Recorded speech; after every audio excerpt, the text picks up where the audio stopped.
সালে ৭১ সালে এই দেশের মানুষ যেমন স্বাধীনতা অর্জন করেছিল, ২০২৪ সালে এদেশের ছাত্র জনতা সহ সর্বস্তরের মানুষ, কৃষক, শ্রমিক, গৃহবধূ, নারী, পুরুষ, মাদ্রাসার ছাত্র সহ দল মত নির্বিশেষে, শ্রেণী পেশার নির্বিশেষে সকল মানুষ সেদিন ২০২৪ সালের ৫ই আগস্ট এই দেশের স্বাধীনতা এবং সার্বভৌমত্বকে রক্ষা করেছিল। প্রিয় ভাই বোনেরা, আজ বাংলাদেশের মানুষ কথা বলার অধিকার ফিরে পেতে চায়, তারা তাদের গণতান্ত্রিক অধিকার ফিরে পেতে চায়। বাংলাদেশের মানুষ চায় তারা তাদের যোগ্যতা অনুযায়ী ন্যায্য অধিকার পাবে। প্রিয় ভাই বোনেরা, আজ আমাদের সময় এসেছে সকলে মিলে দেশ গড়া। এই দেশে যেমন পাহাড়ের মানুষ আছে, এই দেশে একইভাবে সমতলের মানুষ আছে। এই দেশে মুসলমান, বৌদ্ধ, খ্রিস্টান, হিন্দু সহ বিভিন্ন ধর্মের মানুষ বসবাস করে। আমরা চাই সকলে মিলে এমন একটি বাংলাদেশ গড়ে তুলব আমরা, যেই বাংলাদেশের স্বপ্ন একজন মা দেখেন, অর্থাৎ একটি নিরাপদ বাংলাদেশ আমরা গড়ে তুলতে চাই। যে বাংলাদেশে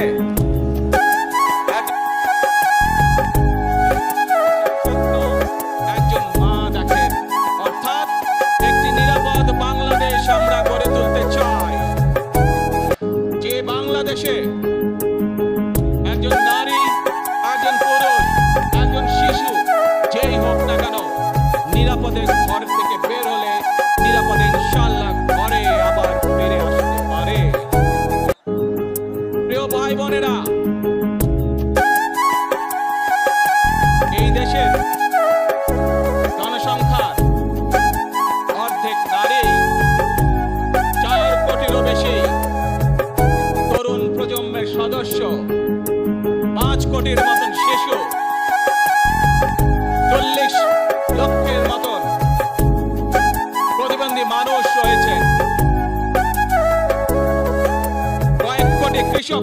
শ্রমিক রয়েছে। এই মানুষগুলোর একটি প্রত্যাশা আছে এই রাষ্ট্রের কাছে, এই মানুষগুলোর একটি আকাঙ্ক্ষা আছে এই দেশের কাছে। আজ আমরা সকলে যদি ঐক্যবদ্ধ হই, আজ আমরা যদি সকলে প্রতিজ্ঞাবদ্ধ হই, তাহলে আমরা এই লক্ষ কোটি মানুষের সেই প্রত্যাশাগুলো পূরণ করতে পারি ইনশাআল্লাহ। প্রিয় ভাই বোনেরা, ৭১ সালে আমাদের শহীদরা নিজের জীবন উৎসর্গ করেছিলেন এইরকম একটি বাংলাদেশ গঠনের জন্য। বিগত ১৫ বছর স্বৈরাচারের বিরুদ্ধে শত শত হাজারো গুম খুনের শিকার হয়েছে শুধু রাজনৈতিক দলের সদস্য নয়, নিরীহ মানুষও প্রতিবাদ করতে গিয়ে অত্যাচার নির্যাতনের শিকার হয়েছে, জীবন দিয়েছে। ২০২৪ সাল মাত্র সেদিনের ঘটনা। কিভাবে আমরা দেখেছি আমাদের তরুণ প্রজন্মের সদস্যরা কিভাবে নিজের জীবন উৎসর্গ করেছে দেশের এই স্বাধীনতা এবং সার্বভৌমত্বকে রক্ষা করার জন্য। প্রিয় ভাই বোনেরা, কয়েকদিন আগে এই বাংলাদেশের ২৪ আন্দোলনের এক সাহসী প্রজন্মের এক সাহসী সদস্য ওসমান হাদিকে হত্যা করা হয়েছে। ওসমান হাদি শহীদ হয়েছে। প্রিয় ভাই বোনেরা, ওসমান হাদি চেয়েছিল এই দেশের মানুষের জন্য গণতন্ত্র প্রতিষ্ঠিত হোক, এই দেশের মানুষের গণতান্ত্রিক অধিকার প্রতিষ্ঠিত হোক, এই দেশের মানুষ তাদের গণতান্ত্রিক এবং অর্থনৈতিক অধিকার ফিরে পাক। আজ ২৪ আন্দোলনে যারা শহীদ হয়েছেন, ওসমান হাদি সহ ৭১ যারা শহীদ হয়েছেন, বিগত স্বৈরাচারের সময় বিভিন্নভাবে খুন করে শিকার হয়েছেন, এই মানুষগুলোর রক্তের ঋণ যদি শোধ করতে হয়, আসুন আমরা আমাদের সেই প্রত্যাশিত বাংলাদেশ গড়ে তুলব, যেখানে আমরা সকলে মিলে কাজ করব, যেখানে আমরা সকলে মিলে আমাদের প্রত্যাশিত বাংলাদেশকে গড়ে তুলব। প্রিয় ভাই বোনেরা, বিভিন্ন আধিপত্যবাদ শক্তির গুপ্তচরেরা বিভিন্নভাবে ষড়যন্ত্রে এখনো লিপ্ত রয়েছে। আমাদেরকে ধৈর্যশীল হতে হবে, আমাদেরকে ধৈর্য ধারণ করতে হবে। বিশেষ করে তরুণ প্রজন্মের যে সদস্যরা আছেন, আপনারাই আগামী দিন দেশকে নেতৃত্ব দিবেন, দেশকে গড়ে তুলবেন। এই দায়িত্ব তরুণ প্রজন্মের সদস্যদেরকে আজ গ্রহণ করতে হবে, যাতে করে এই দেশকে আমরা সুন্দরভাবে গড়ে তুলতে পারি। শক্ত ভিত্তির উপরে গণতান্ত্রিক ভিত্তি, শক্তিশালী অর্থনৈতিক ভিত্তির উপরে যাতে এই দেশকে আমরা গড়ে তুলতে পারি। প্রিয় ভাই বোনেরা, আমার সাথে আজকে মঞ্চে এখানে বহু জাতীয় নেতৃবৃন্দ বসে আছেন। আসুন আজকে আমরা দুহাত তুলে আল্লাহর দরবারে দোয়া করি, আল্লাহর রহমত আমরা চাই। যে সকল জাতীয় নেতৃবৃন্দ এই মঞ্চে আছেন, মঞ্চের বাইরে যে সকল জাতীয় আরো নেতৃবৃন্দ আছেন, আমরা সকলে মিলে এই দেশকে নেতৃত্ব দিয়ে আমাদের বাংলাদেশের জনগণের প্রত্যাশিত সেই বাংলাদেশকে আমরা গড়ে তুলতে চাই। আমাদেরকে যে কোনো মূল্যে আমাদেরকে এই দেশের শান্তি শৃঙ্খলা রক্ষা করতে হবে। যে কোনো উস্কানির মুখে আমাদেরকে ধীর শান্ত থাকতে হবে। প্রিয় ভাই বোনেরা, আমরা দেশের শান্তি চাই, আমরা দেশের শান্তি চাই, আমরা দেশের শান্তি চাই।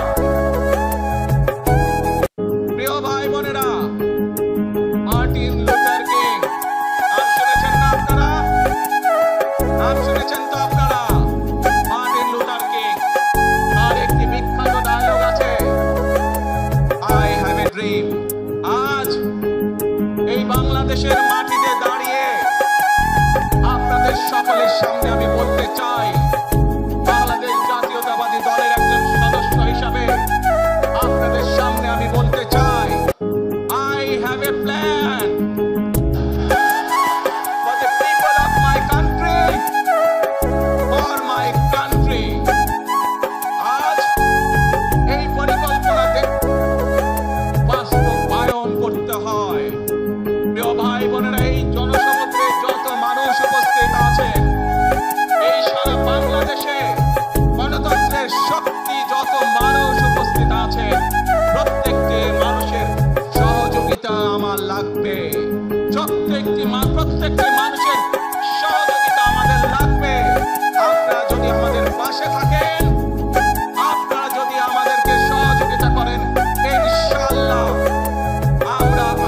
5 প্ল্যান বাস্তবায়ন করতে সক্ষম হব। আসুন আমরা আল্লাহ রব্বুল আলামিনের দরবারে হাত তুলে প্রার্থনা করি, আমরা জানো হে রব্বুল আলামিন, হে একমাত্র মালিক, হে একমাত্র পরওয়ারদিগার, হে একমাত্র রহমত দানকারী, হে একমাত্র সাহায্যকারী। আজ আপনি যদি আমাদেরকে রহমত দেন, তাহলে আমরা এই দেশের মানুষ কঠোর পরিশ্রম করার মাধ্যমে আমাদের প্রত্যাশিত বাংলাদেশকে গড়ে তুলতে পারবো। আর যদি আল্লাহর রহমত এই দেশ এবং এই দেশের মানুষের পক্ষে থাকে, আল্লাহর সাহায্য, আল্লাহর দয়া এই দেশের মানুষের উপরে, এই দেশের উপরে থাকে, ইনশাআল্লাহ আমরা আমাদের প্রত্যাশিত বাংলাদেশ গড়ে তুলতে সক্ষম হব। প্রিয় ভাই বোনেরা, আজ আসুন আমরা সকলে মিলে প্রতিজ্ঞা করি, আমরা সকলে মিলে প্রতিজ্ঞা করি যে ইনশাআল্লাহ আগামী দিনে দেশ পরিচালনার দায়িত্বে যারা আসবে, আমরা সকলে নবী করিম সাল্লাল্লাহু আলাইহি সাল্লামের যে ন্যায়পরায়ণতা, সেই ন্যায়পরায়ণতার আলোকে আমরা দেশ পরিচালনার সর্বোচ্চ চেষ্টা করব। প্রিয় ভাই বোনেরা, আজ আপনারা জানেন এখান থেকে আমি আমার মা দেশনেত্রী খালেদা জিয়ার কাছে যাব। একটি মানুষ, যে মানুষটি এই দেশের মাটি, এই দেশের মানুষকে নিজের জীবনের থেকেও বেশি ভালোবেসেছেন। তার সাথে কি হয়েছে আপনারা প্রত্যেকটি মানুষ সে সম্পর্কে অবগত আছেন।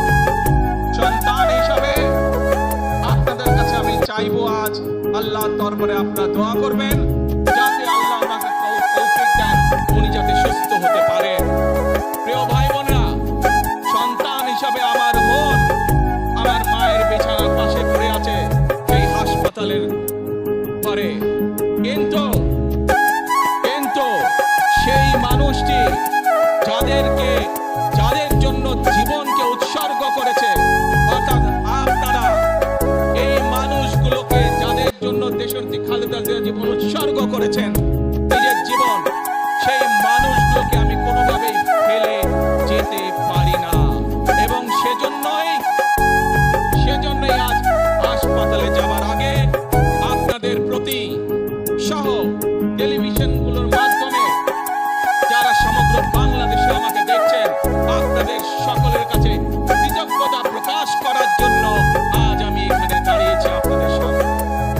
প্রিয় ভাই বোনেরা, আসুন আমাদেরকে আজকে নিশ্চিত করতে হবে, আমরা যে ধর্মের মানুষ হই, আমরা যে শ্রেণীর মানুষ হই, আমরা যে দলেরই রাজনৈতিক দলের সদস্য হই অথবা একজন নির্দলীয় ব্যক্তি হই, আমাদেরকে নিশ্চিত করতে হবে যে কোনো মূল্যে আমরা আমাদের এই দেশের শান্তি শৃঙ্খলাকে ধরে রাখতে হবে। যে কোনো মূল্যে যে কোনো বিশৃঙ্খলাকে পরিত্যাগ করতে হবে। যে কোনো মূল্যে আমাদেরকে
আজকে আমাকে এইভাবে বরণ করে নেওয়ার জন্য।